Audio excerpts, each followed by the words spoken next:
आज का टॉपिक है अपना बाइंडिंग एनर्जी पर न्यूक्लियॉन। और हम बाइंडिंग एनर्जी पर न्यूक्लियॉन का एटॉमिक मास के साथ जो कर्व आता है उसको भी हम स्टडी करेंगे। तो इसमें हम देखते हैं कि ये सारा जो ग्राफ है वो प्रॉपर वे में होना चाहिए। उसके लिए हम एक्स एक्सिस पे एटॉमिक मास लेते हैं और वाई एक्सिस पे बाइंडिंग एनर्जी लेते हैं। यूनिट रहेगी मेगा इलेक्ट्रॉन वोल्ट। तो ये ग्राफ प्रॉपर वे में होना चाहिए, स्केलिंग प्रॉपर होनी चाहिए एक्स एक्सिस पे और वाई एक्सिस पे दोनों। और यहाँ पे ये ग्राफ इस तरह का प्लॉट रहता है और सेम हमें याद रखने की कोशिश करनी है। सबसे पहला ये हाइड्रोजन 2, हाइड्रोजन 3, ये ग्राफ में सबसे नीचे आते हैं क्योंकि इसकी बाइंडिंग एनर्जी पर न्यूक्लियन जो रहती है वो सबसे कम रहती है। जिसकी बाइंडिंग एनर्जी पर न्यूक्लियन सबसे कम रहती है वो स्टेबल नहीं रहता है, अनस्टेबल रहता है। और जिसकी बाइंडिंग एनर्जी ज़्यादा रहती है वो मोस्ट स्टेबल रहते हैं। तो हम इनसे कंपैरिजन भी कर सकते हैं। जैसे इनसे हीलियम ज़्यादा स्टेबल है, इन दोनों में लिथियम और हीलियम में अगर देखा जाए तो हीलियम ज़्यादा स्टेबल है।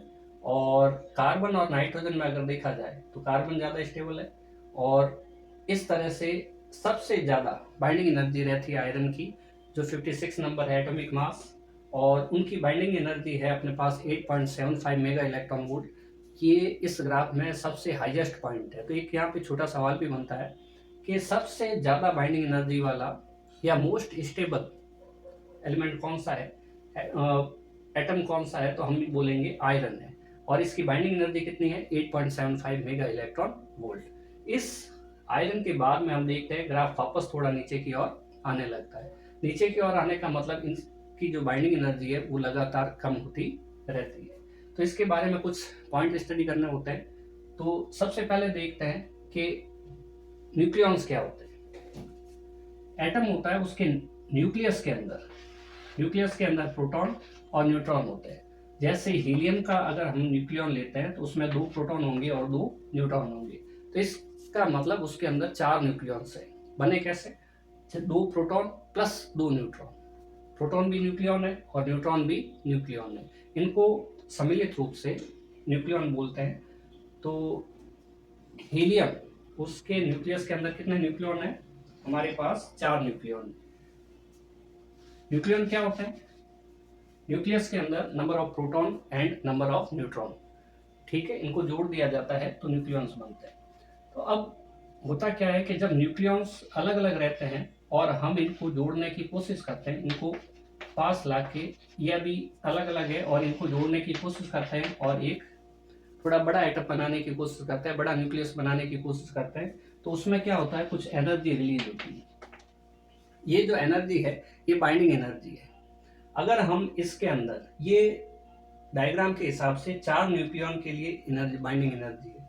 अगर हम इसके अंदर नंबर ऑफ न्यूक्लियॉन से डिवाइड कर देते हैं तो ये बाइंडिंग एनर्जी बन जाती है पर न्यूक्लियॉन। बाइंडिंग एनर्जी बन जाती है पर न्यूक्लियॉन। तो ये बाइंडिंग एनर्जी आई कैसे, तो इसमें एक फॉर्मूला है हमारे पास, E=mc²। जब भी अगर कोई एनर्जी रिलीज होती है, ये एनर्जी लूज करेगा तो एनर्जी रिलीज होती है, तो सीधी सी बात है कि मास भी कम हुआ है। अगर मास कन्वर्ट हुआ है किसमें, एनर्जी में, तो इसका मास क्या होगा, कम होगा। जो मास इसका कम होगा उसको मास डिफेक्ट कहेंगे। इसको एक और तरीके से समझते हैं। हमारे पास 1, 2, 3 और 4 न्यूक्लियॉन थे। इन चारों न्यूक्लियॉन के मास को हम ऐड कर लेते हैं। अगर हम इन 4 न्यूक्लियॉन के मास को ऐड कर लेते हैं तो ये न्यूक्लियॉन के मास मान लो सपोज कुछ आता है, सपोज x आता है, और ये जो मास है ये बना न्यूक्लियस। इस न्यूक्लियस का जो मास है वो सपोज y आता है। तो हम ये कह रहे हैं कि न्यूक्लियस का मास हमेशा क्या रहेगा, कम रहेगा, क्योंकि मास कम हुआ है तभी तो मास किस में कन्वर्ट हुआ है, एनर्जी में कन्वर्ट हुआ है। तो इसका मतलब मास डिफेक्ट कितना है कि पहले कितना मास था, बाद में कितना मास है, तो दोनों का डिफरेंस लेंगे तो कितना मास कम हुआ वो आ जाएगा, और उसी को हम मास डिफेक्ट कहते हैं। इसको फॉर्मूले के रूप में ऐसे लिख सकते हैं, मास डिफेक्ट को रिप्रेजेंट करते हैं डेल्टा एम से, और इसको लिख सकते हैं mass of proton. Number of proton कितने होते हैं न्यूक्लियस में, Z होते हैं, इसको एटॉमिक नंबर कहते हैं, plus mass of neutron, MN, mass of neutron. तो नंबर ऑफ न्यूट्रॉन कितने होते हैं उसको कैपिटल एन से रिप्रेजेंट करते हैं। और जेड क्या है, number of proton in nucleus. N क्या है, number of neutron in nucleus. M N क्या है, mass of neutron. M P क्या है, मास ऑफ प्रोटॉन। अब ये हुई एक्स की वैल्यू, मतलब ये दो प्रोटॉन थे, मान लो ये प्रोटॉन और प्रोटॉन है, दोनों का मास ऐड करेंगे, उसको हमने लिखा जेड एम पी। और ये हमारे पास दो सपोज न्यूट्रॉन है, तो दोनों का मास ऐड करेंगे, ये लिखा हमने एन एम एन। माइनस जो न्यूक्लियस बना ये वाला, उसका मास हमारे पास ये है। तो ये फॉर्मूला आ गया किसका, मास डिफेक्ट का। मास डिफेक्ट का मतलब total mass of nucleons, total nucleus जितने भी है, और माइनस जो न्यूक्लियस बना है उसका मास। तो ये मास कम होगा, और ये मास जो कम होगा वो बाइंडिंग एनर्जी में कन्वर्ट होगा। ये बाइंडिंग एनर्जी है डेल्टा एम इंटू सी स्क्वायर। ये फॉर्मूले से हम बाइंडिंग एनर्जी निकाल सकते हैं। ये जो एनर्जी लूज हुई है उसको निकाला जा सकता है।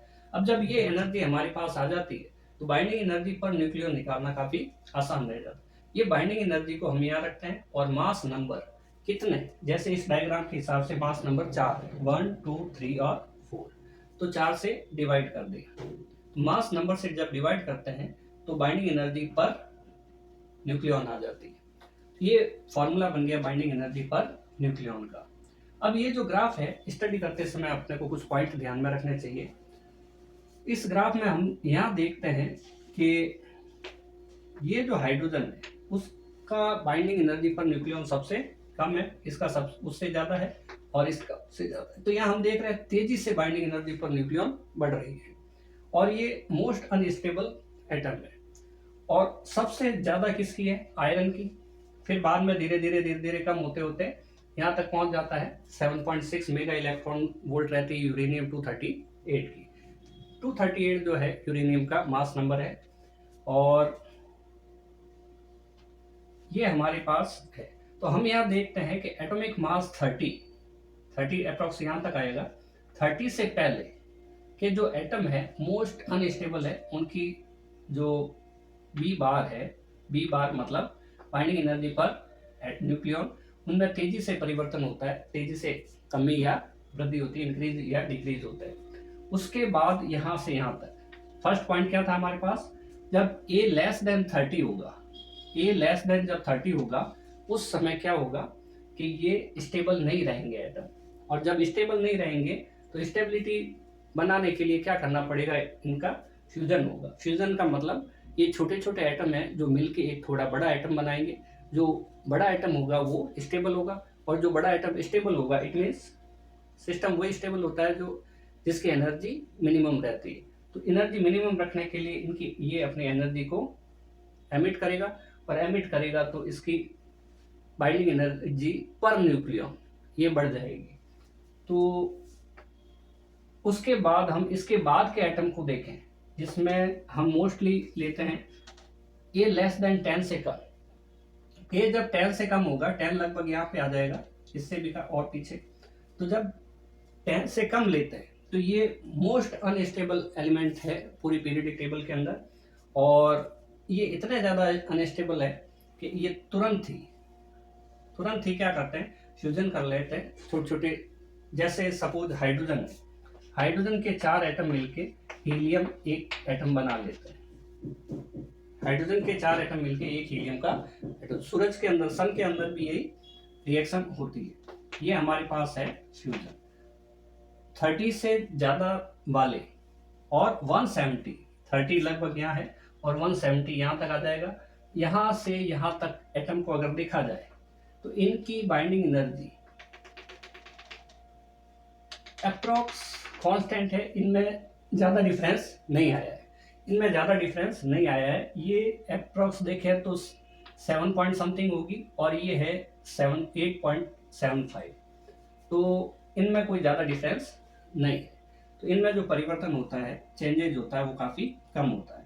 B bar is almost constant. इनका जो बाइंडिंग एनर्जी पर एटम है, पर न्यूक्लियन है, वो अप्रोक्स कांस्टेंट रहता है।